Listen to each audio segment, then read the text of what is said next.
Hello everyone. Last video में हमने सीखा था कि कैसे हम अपनी वेबसाइट के लिए पेज बनाएं। मैं अपनी स्क्रीन आपको शेयर कर दूं ताकि आप देख पाएंगे। लास्ट वीडियो में हमने सीखा था कि कैसे हम अपनी वेबसाइट के लिए पेज बनाएंगे, और इस वीडियो में हम सीखने वाले हैं कि कैसे हम अपनी वेबसाइट के इस सेक्शन में, जिसको हम बोलेंगे मेन्यू बार भी हम जिसको बोल सकते हैं, यहाँ पे हम अपने बनाए हुए पेजेस को कैसे लेके आए। ये हम इस वीडियो में सीखने वाले हैं। तो आइए स्टार्ट करते हैं इस वीडियो की। हमने ये पेज तो बना लिए थे। पेज बनाने के बाद में हमें क्या करना है, हमें यहाँ पे मेन्यू का नाम लिखना है। यहाँ पे मैं लिखता हूँ माई मेन्यू, माई MENU, माई मेन्यू। मैंने इसको लिखा। माई मेन्यू लिखने के बाद में यहाँ पे क्रिएट मेन्यू, आपको राइट हैंड साइड में ये बटन दिखेगा, आपको क्रिएट मेन्यू कर देना है। आपने जैसे क्रिएट मेन्यू किया, उसके बाद में क्या होगा, यहाँ पे आपका ये मेन्यू सेव हो जाएगा। यहाँ पे सिलेक्ट ऑल करना है आपको, लेफ्ट हैंड साइड में सारा का सारा सिलेक्ट ऑल पेज करना है। उसी के बाजू में ऐड टू मेन्यू का बटन है, इस ऐड टू मेन्यू को दबा देना है। सारे के सारे पेजेस आपके यहाँ पे आ जाएंगे। और उसके बाद में क्या करना है, इस मेन्यू को हमें प्राइमरी मेन्यू सिलेक्ट कर देना है। अगेन इसको सेव कर देना है। ये आपका मेन्यू सेव हो चुका है। अब हम चाहते हैं कि हमारी वेबसाइट में भी इसी टाइप का मेन्यू शो करे। तो उसके लिए हमें क्या करना होगा, उसके लिए हमें अभी पीछे जाना होगा। कहाँ पीछे जाना होगा, सबसे पहले हमें क्या करना होगा, एलिमेंटर हेडर फुटर बिल्डर में जाना होगा। यहाँ पे जाने के बाद में, यहाँ पे हमें जाना होगा।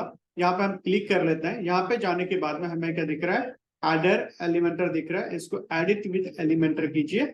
एडिट विद एलिमेंटर इसलिए करना है क्योंकि हमें अभी अपने लिए हम क्या कर रहे हैं, एक मेन्यू सेक्शन सिलेक्ट कर रहे हैं। तो हमारे पास यहाँ पे तीन ऑप्शन है, या तो हम रेडीमेड लेके आ जाएं, अगर हम चाहें तो हम जीरो से बनाना सीखेंगे। हम यहाँ पे जीरो से बनाना सीखेंगे।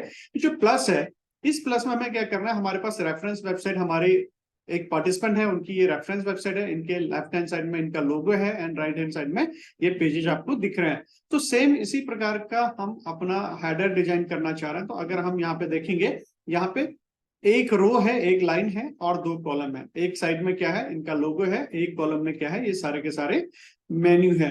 तो हम भी अपनी वेबसाइट में ऐसा ही चाहते हैं। तो उसके लिए हमें क्या करना पड़ेगा, अपनी वेबसाइट में हमें ये ऑप्शन सिलेक्ट करना पड़ेगा जहां पे दो कॉलम हो। तो ये दो कॉलम हमारी वेबसाइट में आ गए। अब इनकी वेबसाइट में अगर हम देखते हैं, यहाँ पे कुछ इस टाइप का कलर है।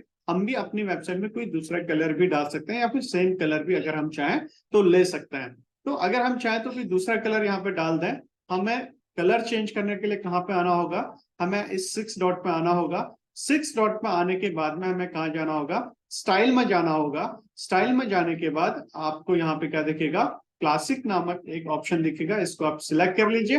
जैसे आप सिलेक्ट करेंगे, यहाँ पे आपको क्या होगा, एक कॉलम दिखेगा, जो यहाँ पे हमने इसको रेड कलर सिलेक्ट कर लिया है। राइट। अब हम क्या चाहते हैं कि ये जो बॉक्स है, ये जो अंदर का बॉक्स है, पूरे के पूरे फुल में हो जाए। तो हमें क्या करना होगा, लेआउट में हमें जाना है। यहाँ पे कंटेंट विथ जो लिखा है, इसको बॉक्स है तो इसको आप सिलेक्ट करके क्या कर देंगे, फुल विथ कर देंगे। ये फुल में दिखना शुरू हो जाएगा। तो अब हम क्या चाहते हैं कि इसी प्रकार से हमारी वेबसाइट में भी एक साइड लोगो हो और एक साइड क्या हो, पेजेस हो। तो उसके लिए हमें क्या करना पड़ेगा, हम अपनी वेबसाइट में आ गए।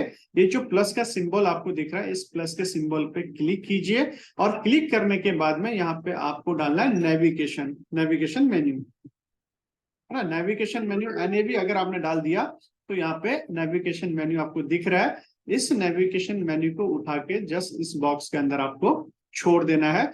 जैसे आप इस बॉक्स के अंदर छोड़ देंगे, आपको यहाँ पे सारा का सारा मेन्यू जो बैकएंड में हमने बनाया था, वो सारा का सारा मेन्यू आपको यहाँ पे दिखना शुरू हो गया है।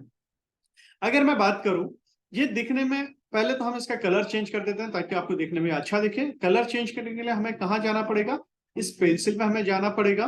पेंसिल में जैसे हम क्लिक करते हैं, आप देखेंगे लेफ्ट हैंड साइड में इसकी सेटिंग चेंज हो जाएगी। तो स्टाइल नामक यहाँ पे सेटिंग आ गई है। स्टाइल में आने के बाद हमें कहाँ जाना पड़ेगा, सबसे नीचे आपको टाइपोग्राफी दिख रही है। टाइपोग्राफी के नीचे में टेक्स्ट कलर दिख रहा है। इस टेक्स्ट कलर को मैं क्या करूंगा, सिलेक्ट करूंगा और मैं इसको ब्लैक कर सकता हूँ, या फिर मैं इसको व्हाइट भी कर सकता हूँ। व्हाइट अगर मैं करूंगा तो ये कुछ अच्छा दिखेगा। ये दिखने में हमारे एक लाइन में नहीं है, हम क्या करेंगे, इसको यहाँ से छोटा भी कर सकते हैं ताकि ये ऐसा हमारे वेबसाइट में दिख जाए। अगर आप देख पा रहे हैं, अगर आप देख पा रहे हैं कि ये दिखने में बहुत बड़ा कॉलम दिख रहा है ना, बहुत बड़ा कॉलम दिख रहा है। हम इतना बड़ा कॉलम नहीं रखना चाहते हैं। तो अगर हम चाहते हैं कि ये छोटा हो जाए और आप चाहते हैं कि इनकी वेबसाइट में तो ऐसा कुछ भी नहीं है, इनकी वेबसाइट में तो 1 2 3 4 5 6 7 ही कंटेंट आपको दिख रहा है, बट आपकी वेबसाइट में अगर आप देख रहे हैं तो यहाँ पे तो लंबी लाइन लगी है।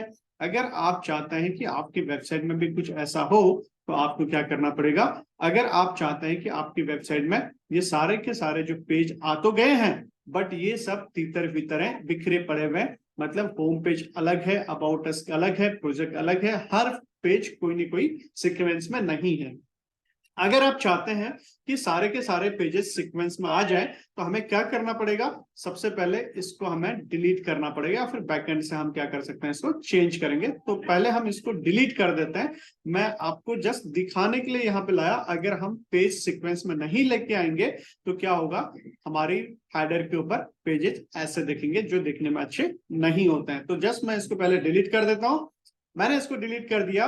अब मैं क्या करूंगा, अब मैं आ जाता हूं अपनी वेबसाइट के बैकएंड में, मतलब जहां से मैं सारी चीजें चेंज कर सकता हूं। तो सबसे पहले मैं इसको अपडेट कर देता हूं। ये हो गया सेक्शन अपडेट। अपडेट होने के बाद में अब मैं इसको बैकएंड में चला जाता हूं। यहाँ पे मैं कहाँ पे आऊंगा, मैं यहाँ पे अपीयरेंस में, अपीयरेंस में आने के बाद मेन्यू में, क्योंकि मेन्यू में हमने मेन्यू बनाया है।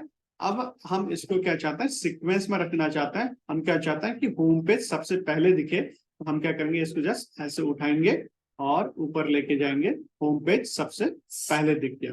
ठीक है, हम इनकी वेबसाइट को रेफरेंस मान के देख रहे हैं। सेकंड नंबर पे है अबाउट अस, तो हम भी क्या करते हैं, हम अपनी सेकंड नंबर की वेबसाइट पे अबाउट अस यहाँ पे रख देते हैं। सेकंड नंबर का कॉलम हमारा क्या हो गया, अबाउट अस हो गया। उसके बाद तीसरे नंबर पे कौन सा पेज इनका दिख रहा है, तीसरे नंबर पे प्रोजेक्ट नामक पेज दिख रहा है। तो हम भी अपने तीसरे नंबर पे प्रोजेक्ट नामक पेज को लेके आ जाते हैं। यहाँ पे प्रोजेक्ट नामक पेज आ गया। ये इसको थोड़ा सा उठा के हम ऐसा कर देते हैं, ये प्रोजेक्ट हमारा तीसरे नंबर पे आ गया। चौथे नंबर पे अगर हम बात करें तो सर्टिफिकेट है। तो चौथे नंबर पे हम क्या करेंगे, सर्टिफिकेट को उठा के हम चौथे नंबर पे लेके आ जाते हैं। ये हमारा चौथे नंबर पे सर्टिफिकेट भी आ गया। पांचवें नंबर पे अगर हम देखते हैं तो डोनेट है, उसके बाद partner with us and contact us. तो डोनेट नाम का जो कहीं पेज हमने बनाया है उसको हम सर्टिफिकेट के जस्ट नीचे डोनेट रख देते हैं। डोनेट के बाद पार्टनर विद अस है, पार्टनर विद अस के बाद क्या है, कॉन्टेक्ट अस है। और डोनेट पेज यहाँ पे दो दो बार आ चुका है, एक ऊपर आप देख रहे हैं और एक ये नीचे देख रहे हैं। तो हम इस पेज को एक को डिलीट कर देंगे। डिलीट करने के लिए हमें क्या करना होगा, नीचे में बल्क सिलेक्ट का ये हमें बटन दिख रहा है, इसको हम सिलेक्ट करेंगे। यहाँ पे डोनेट को हम सिलेक्ट करेंगे और उसके बाद रिमूव सिलेक्ट आइटम्स करेंगे, तो ये हमारी वेबसाइट से, ये हमारे पेज से रिमूव हो जाएगा।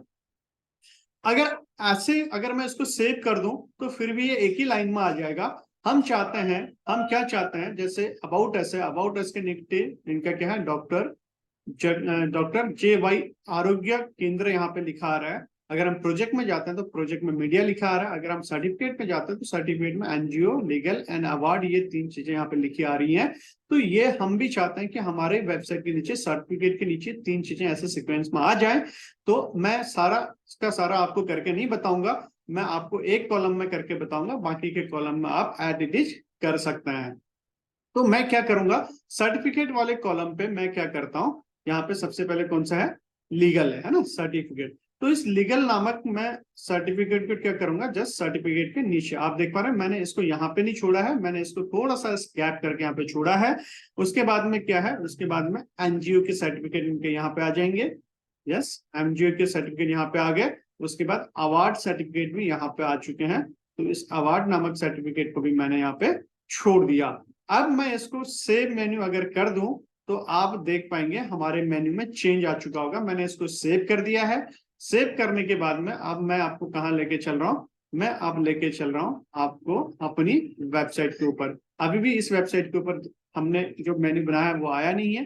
तो अगर हम अपनी इस वेबसाइट के ऊपर मेन्यू लाना चाहते हैं तो हमें क्या करना पड़ेगा, यहाँ पे एडिट विद एलिमेंटर नामक ये बटन दिख रहा है आपको सामने में। यहाँ पे हम क्या करेंगे, यहाँ से भी हम इसको एडिट कर सकते हैं या फिर हम बैकएंड से भी इसको एडिट कर सकते हैं। तो हमने क्या किया, यहाँ पे एडिट विद एलिमेंटर किया, या फिर यहाँ से हम एडिट नहीं करना चाहते, हम क्या करेंगे, फिर से वापस हम हेडर फुटर बिल्डर से भी इसको एडिट कर सकते हैं। यहाँ पे हम क्या करेंगे, हेडर में गए, एडिट विद एलिमेंटर हमने किया। एडिट विद एलिमेंटर करने के बाद में हमारे सामने एक नया पेज ओपन हो गया जो हमने यहाँ पे बनाया था। बनाने के बाद में अब हम क्या करते हैं, इसको सेम प्लस में क्लिक करते हैं। प्लस में क्लिक करने के बाद में हम क्या करेंगे, नेविगेशन यहाँ पे डालेंगे, तो हमारा यहाँ पे नेविगेशन मेन्यू आ गया। इस नेविगेशन मेन्यू को उठा के अगर मैं यहाँ पे छोड़ दूं तो आप देख पाएंगे कि हमने जो यहाँ पे बनाया था, देख पा रहे हैं सर्टिफिकेट के नीचे लीगल एनजीओ और अवार्ड, ये पेज हमारे सामने ऐसे आ चुका है। और इस साइड में हमें क्या करना है, लोगो लगाना है। तो इस प्लस में मैं क्लिक करूंगा, यहाँ पे इमेज नामक सेक्शन को मैं यहाँ पे छोड़ दूंगा और यहाँ पे कोई अगर हमारे सिस्टम में कोई लोगो पड़ा होगा, जैसे यही लोगो है, हम इसको क्या करेंगे, यहाँ पे सिलेक्ट करते हैं और सिलेक्ट करने के बाद में हमारे यहाँ पे ये लोगो आ चुका है। बट ये लोगो बहुत साइज बड़ा है, इस वजह से हमारा जो हेडर है इसका साइज भी बड़ा हो चुका है। हम इस लोगो को छोटा भी कर सकते हैं, और भी छोटा हम इस लोगो को कर सकते हैं। जैसे कस्टम में अगर मैं जाऊं, मैं यहाँ पे अगर इसको 50-50 अगर कर दूं तो यहाँ पे 50 और यहाँ पे मैंने 50 किया, तो ये अगर मैं अप्लाई कर दूं तो यहाँ पे ये लोगो हमारा छोटा दिखेगा। आप एक प्रोफेशनल लोगो डिजाइनर से भी अपना लोगो डिजाइन करवा सकते हैं।